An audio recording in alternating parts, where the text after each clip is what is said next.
کوئی حقیقت نہیں ہے. قربانی خود فرض ہے ہی نہیں. قربانی افضل ہے اور سنت ہے. اس پر صحابہ کے آثار موجود ہیں. طاقت رکھنے کے باوجود بعض صحابہ نے قربانی نہیں کی.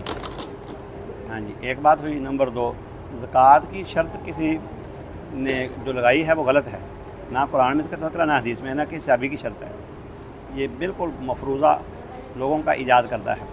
جب خود قربانی فرض نہیں ہے تو فرض کام پر اس کو کیسے قیاس کیا جائے گا؟ یہ بالکل غلط بات ہے.